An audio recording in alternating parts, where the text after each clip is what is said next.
ትንቢተ ሶፎንያስ ምዕራፍ 1 በይሁዳ ንጉሥ በአሞጽ ልጅ በኢዮስያስ ዘመን ወደ ሕዝቅያስ ልጅ ወደ አማርያ ልጅ ወደ ጎዶልያስ ልጅ ወደ ኩሲ ልጅ ወደ ሶፎንያስ የመጣ የእግዚአብሔር ቃል ይህ ነው።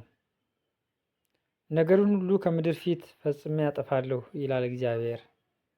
ሰውንና እንስሳን አጠፋለሁ፣ የሰማይን ወፎችና የባህርን አሳማዎች ማሰናከያንም ከኃጢአተኞች ጋር አጠፋለሁ፣ ሰውንም ከምድር ፊት እቆርጣለሁ ይላል እግዚአብሔር። እጄንም በይሁዳ ላይ በኢየሩሳሌምም በሚኖሩት ሁሉ ይዘረጋለሁ። ከዚህም ስፍራ የበዓልን ቅሬታና የጣዖታቱን ካህናት ስም አጠፋለሁ። በሰገነትም ላይ ለሰማይ ሰራዊት የሚሰግዱትን በእግዚአብሔርና በንጉሳቸው በሚልኮም ምለው የሚሰግዱትን እግዚአብሔርንም ከመከተል የተመለሱትን እግዚአብሔርንም ያልፈለጉትንና ያልጠየቁትን አጠፋለሁ።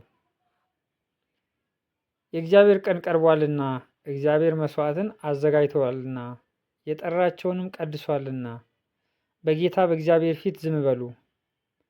በእግዚአብሔርም መስዋዕት ቀን አለቆችንና የንጉሥን ልጆች እንግዳ ልብስ የሚለብሱትንም ሁሉ እቀጣለሁ። በዚያም ቀን በመድረኩ ላይ የሚዘሉትን የጌታቸውን ቤት አመፃንና ሽንገላን የሚሞሉትን እቀጣለሁ። በዚያ ቀን ይላል እግዚአብሔር፣ ከአሳው በር የጩኸት ድምፅ፣ ከከተማውም በሁለተኛው ክፍል ውካታ፣ ከኮረብቶችም ታላቅ ሽብር ይሆናል። እናንተ በመክቴሽ የምትኖሩ ሆይ የከነዓን ሕዝብ ሁሉ ጠፍተዋልና ብርም የተሸከሙ ሁሉ ተቆርጠዋልና አልቅሱ። በዚያም ዘመን ኢየሩሳሌምን በመብራት እመረምራለሁ፣ በአተላቸውም ላይ የሚቀመጡትን በልባቸውም እግዚአብሔር መልካምን አያደርግም ክፉም አያደርግም የሚሉትን ሰዎች እቀጣለሁ። ብልጥግናቸውም ለምርኮ ይሆናል፣ ቤቶቻቸውም ይፈርሳሉ፣ ቤቶችንም ይሰራሉ፣ ነገር ግን አይቀመጡባቸውም። ወይንንም ይተክላሉ፣ የወይን ጠጁን ግን አይጠጡም። ታላቁ የእግዚአብሔር ቀን ቀርቧል። የእግዚአብሔር ቀን ድምፅ ቀርቧል፣ እጅግም ፈጥኗል። ኃያሉም በዚያ በመራራ ልቅሶ ይጮኻል። ያ ቀን የመዓት ቀን፣ የመከራና የጭንቀት ቀን፣ የመፍረስና የመጥፋት ቀን፣ የጨለማና የጭጋግ ቀን፣ የደመናና የድቅድቅ ጨለማ ቀን፣ በተመሸጉ ከተሞችና በረዘሙ ግንቦች ላይ የመለከትና የሰልፍ ጩኸት ቀን ነው። በእግዚአብሔርም ላይ ኃጢአት ሰርተዋልና እንደ ዕውር እስኪሄዱ ድረስ ሰዎችን አስጨንቃለሁ። ደማቸውም እንደ ትቢያ ስጋቸውም እንደ ጉድፍ ይፈሳል። በእግዚአብሔርም ቁጣ ቀን ብራቸውና ወርቃቸው ሊያድናቸው አይችልም። እርሱም በምድር የሚኖሩትን ሁሉ ፈጥኖ ይጨርሳቸዋልና ምድር ሁሉ በቅናቱ እሳት ትበላለች። ትንቢተ ሶፎንያስ ምዕራፍ 2 እናንተ እፍረት የሌላችሁ ሕዝብ ሆይ ትእዛዝ ሳይወጣ ቀኑም እንደ ገለባ ሳያልፍ የእግዚአብሔርም ቁጣ ትኩሳት ሳይመጣባችሁ የእግዚአብሔርም ቁጣ ቀን ሳይደርስባችሁ ተሰብሰቡ ተከማቹም። እናንተ ፍርዱን የጠበቃችሁ የምድር ትሑታን ሁሉ እግዚአብሔርን ፈልጉ፣ ጽድቅንም ፈልጉ፣ ትሕትናንም ፈልጉ። ምናልባት በእግዚአብሔር ቁጣ ቀን ትሰወሩ ይሆናል። ጋዛ ትበረበራለች፣ አስቀሎናም ባድማ ትሆናለች። አዞጦንንም በቀትር ወደ ውጭ ያሳዷታል፣ አቃሩንም ትነቀላለች። በባህር ዳር ለሚኖሩ ለከሊታውያን ሕዝብ ወዮላቸው። የፍልስጤማውያን ምድር ከነዓን ሆይ የእግዚአብሔር ቃል በአንተ ላይ ነው፣ የሚቀመጥብህም ሰው እንዳይኖር አጠፋሃለሁ። ቀርጤስም የእረኞች መኖሪያና የመንጎች በረት ይሆናል። የባህሩም ዳር ለይሁዳ ቤት ቅሬታ ይሆናል፣ በዚያም ይሰማራሉ። አምላካቸው እግዚአብሔር ይጎበኛቸዋልና ምርኳቸውንም ይመልሳልና በአስቀሎና ቤቶች ውስጥ ማታ ይተኛሉ። በሕዝቤም ላይ ያላገጡባትን በድንበራቸውም ላይ የታበዩ የተናገሩባትን የሞዓብን ማላገጥና የአሞንን ልጆች ስድብ ሰምቻለሁ። ስለዚህ የእስራኤል አምላክ የሰራዊት ጌታ እግዚአብሔር እንዲህ ይላል፣ እኔ ሕያው ነኝና በእርግጥ ሞዓብ እንደ ሰዶም፣ የአሞንም ልጆች እንደ ገሞራ የሳማ ስፍራና የጨው ጉድጓድ ለዘላለም ምድረ በዳ ሆነው ይኖራሉ። የሕዝቤም ቅሬታ ይበዘብዛቸዋል፣ ከወገኔም የተረፉት ይወርሷቸዋል። በሰራዊት ጌታ በእግዚአብሔር ሕዝብ ላይ አላግጠዋልና እየታበዩም ተናግረዋልና ይህ ስለ ትዕቢታቸው ያገኛቸዋል። እግዚአብሔር በእነርሱ ላይ የተፈራ ይሆናል፣ የምድርን አማልክት ሁሉ ያከሳቸዋል። በአሕዛብም ደሴቶች ሁሉ ላይ የሚኖሩ ሰዎች ሁሉ በስፍራቸው ሆኖ ለእርሱ ይሰግዳሉ።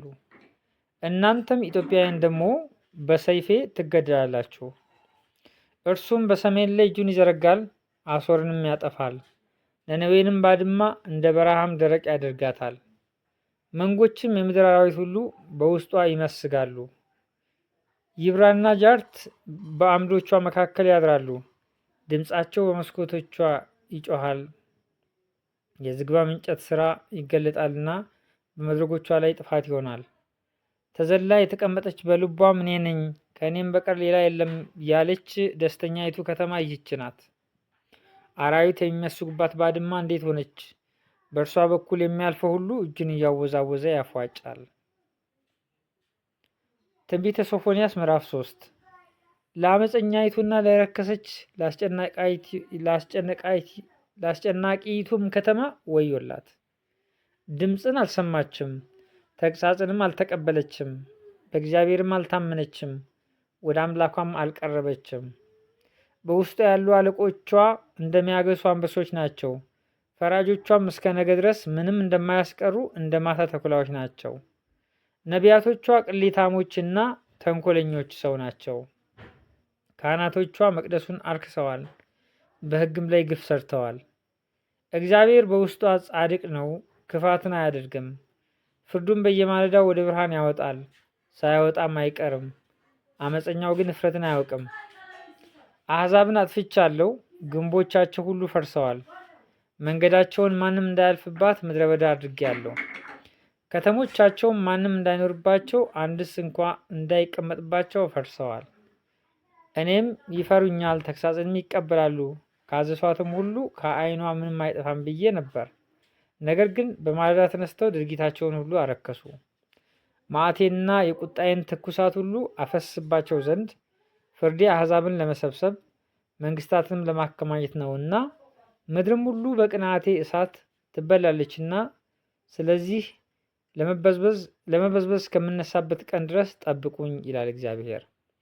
በዚያን ጊዜም አሕዛብ ሁሉ አንድ ሆነው እግዚአብሔርን ያገለግሉት ዘንድ ስሙን እንዲጠሩ ንጹሐን ልሳን እመልስላቸዋለሁ።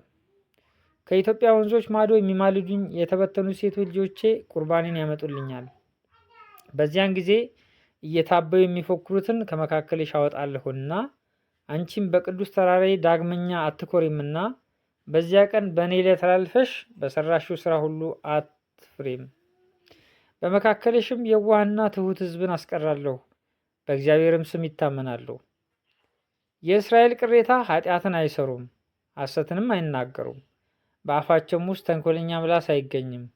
እነርሱም ይሰማራሉ፣ ይመሰጉማል፣ የሚያስፈራቸውም የለም። የጽዮን ልጅ ሆይ ዘምሪ፣ እስራኤል ሆይ እልል በል። የኢየሩሳሌም ልጅ ሆይ በፍጹም ልብሽ ሐሴት አድርጊ፣ ደስም ይበልሽ። እግዚአብሔር ፍርድሽን አስወግዷል፣ ጠላትሽንም ጥለዋል። የእስራኤል ንጉሥ እግዚአብሔር በመካከልሽ አለ። ከእንግዲህም ወዲህ ክፉ ነገርን አታይም። በዚያን ቀን ለኢየሩሳሌም ጽዮን ሆይ አትፍሪ፣ እጆችሽም አይዛሉ። አምላክሽ እግዚአብሔር በመካከልሽ ታዳጊ ኃያል ነው። በደስታ በአንቺ ደስ ይለዋል፣ በፍቅሩም ያርፋል፣ በእልልታም በአንቺ ደስ ይለዋል ይባላል። ከጉባኤው ርቆ የሚያዝኑትን ከአንቺም የሆኑትን እሰበስባለሁ። ስድብ እንደ ሸክም ከብዶባቸው ነበር። በዚያ ዘመን እነሆ ባስጨነቁሽ ሁሉ ላይ አደርግባቸዋለሁ። አንካሳይቱንም አድናለሁ፣ የተጣለችውንም እሰበስባታለሁ። ባፈሩባት ምድር ሁሉ ላይ ለምስጋናና ለከበረ ስም አደርጋቸዋለሁ።